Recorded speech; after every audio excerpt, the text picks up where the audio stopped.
బేతాళ కథలు. జీవితం పైన మమకారం.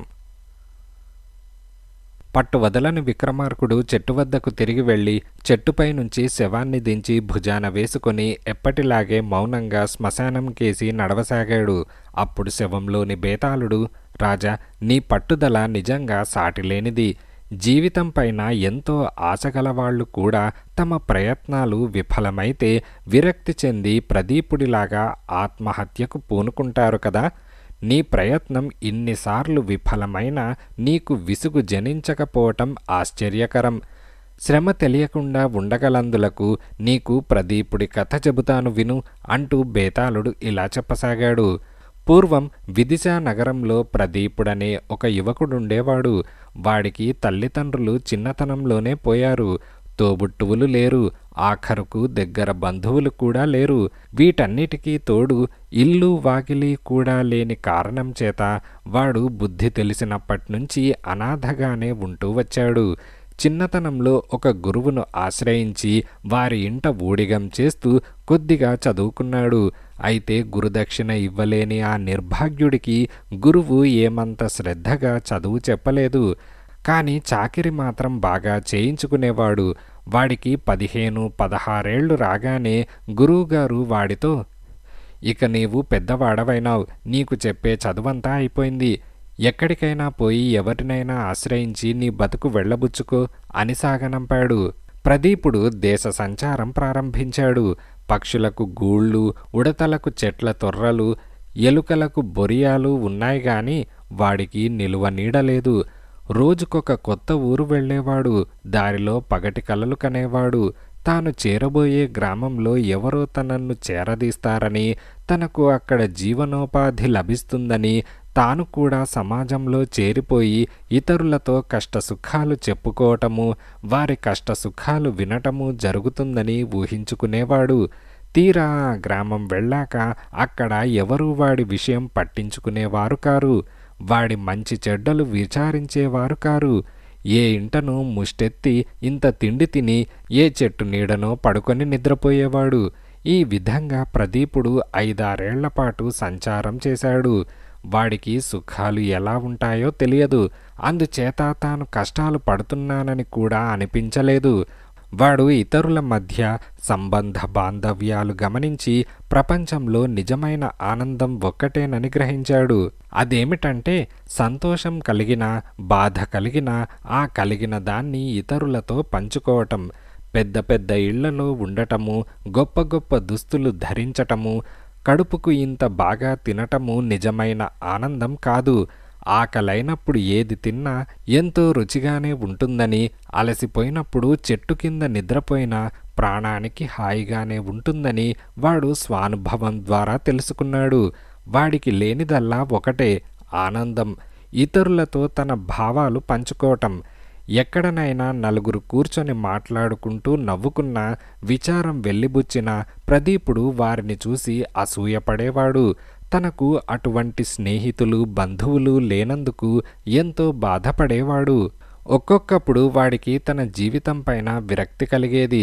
ఇంత ప్రపంచంలో ప్రతి ప్రాణికి నా అనే ఇతర ప్రాణులున్నాయి. నేనొక్కడినే ఎవరూ లేనివాణ్ణి. నేను బతికుండి చచ్చిన వారిలోనే జమ. ఇంతకంటే చచ్చిపోతేనేం, ఎందుకు వచ్చిన తిప్పలు అని అనుకునేవాడు. లోపల ఆశ అనేది ఉండి వాణ్ణి ఆత్మహత్య అనేది చేసుకోకుండా ఆపింది. ఆ ఆశ మూలానే వాడు భవిష్యత్తు గురించి కలలు కనేవాడు. ఎప్పటికైనా ఎవరో ఒకరు తనను చేరదీసి తమ ఆప్త వర్గంలో చేర్చుకుంటారని వాడికి వెర్రి నమ్మకం. ఈ నమ్మకంతో వాడు అప్పుడప్పుడు ఇతరులను ఆప్యాయంగా పలకరించబోయేవాడు. కానీ వాడికేసి చూడగానే నవ్వేవాళ్లు నవ్వటం మానేసేవారు. వాడు సమీపించగానే మాట్లాడేవాళ్లు మాట్లాడటం మానేసి, మేమేదో మాట్లాడుకుంటూ ఉంటే పానకంలో పుడకలాగా నువ్వొచ్చావేమిటి అని అన్నట్టు వాడికేసి చూసేవారు. వాడు ఒక నిట్టూర్పు విడిచి యువతలకు వచ్చేసేవాడు. చిట్ట చివరకు వాడికి పగటి కలలు కనే శక్తి కూడా పోయింది. జీవితం మీద విరక్తి కలిగింది. వాడు విరూపానగరం కేసి పోతూ ఒక నదిని చేరి అందులో పడి ఆత్మహత్య చేసుకోవటానికి నిశ్చయించుకున్నాడు. వర్షాల కారణంగా నది ఊటగా ప్రవహిస్తున్నది. అయినా ప్రదీపుడికి ఈదటం చేతనవును. అందుచేత నదిలో పడి చావటం కూడా అంత తేలిక పని కాదు.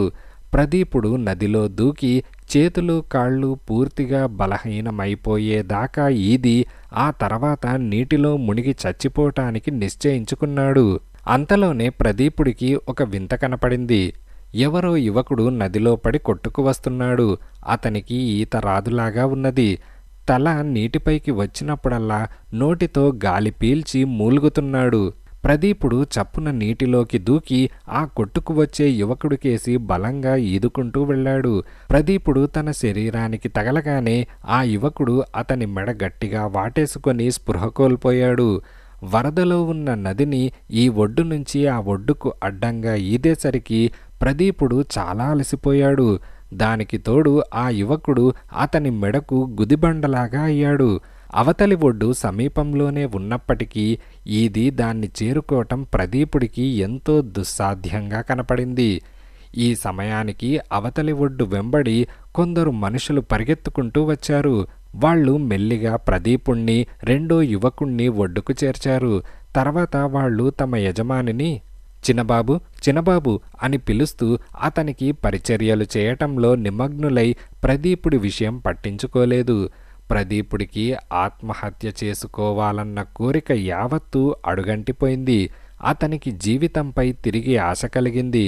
అతను తడిబట్టలతోనే ఒక కోసు దూరంలో ఉన్న విరూపా నగరం చేరుకున్నాడు.